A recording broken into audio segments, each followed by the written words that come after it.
High tax hypocrisy is not a new sport for these Liberals. No. It's been perfected over the generations. Yes.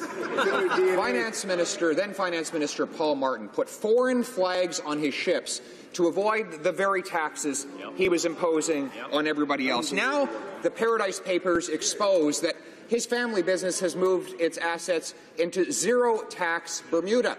And he's advising this Prime Minister as part of the Liberal economic team. Now that he has been exposed once again for avoiding paying his fair share, will the Finance Minister fire Paul Martin from his economic team? The Honourable Minister of National Revenue. Mr. Speaker, I repeat, the hypocrisy of the members of the opposition is just amazing, Mr. Speaker. After 10 years of inaction under the former government, the OECD has brought together countries in order to work on the development of a new international standard for the automatic sharing of information. We have fully adopted this standard, Mr. Speaker. We've invested $1 billion. We've hired new auditors. We've undertaken criminal investigations, and there have been charges laid, Mr. Speaker. We are taking action. The honourable member for Carleton. Who would advise these Liberals to raise taxes on people suffering with diabetes while allowing multimillionaire party fundraisers shelter their money away in tax havens? Who would advise these Liberals to impose higher taxes on farmers while protecting Morneau Chappelle? We know who. The Finance Minister, whose family business has assets in Barbados.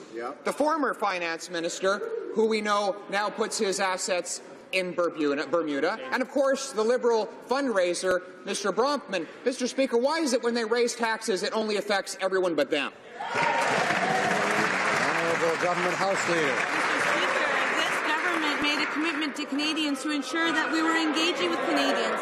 And that's exactly why we've taken historic consultations to ensure that the programs and laws that we pass actually benefit them. This is the government that lowered taxes on the wealthiest 1% of Canadians, that increased taxes on the wealthiest 1% of Canadians by lowering taxes on middle-class Canadians. Mr. Speaker, this is the government that's committed to lowering taxes on small businesses to 9% by 2019.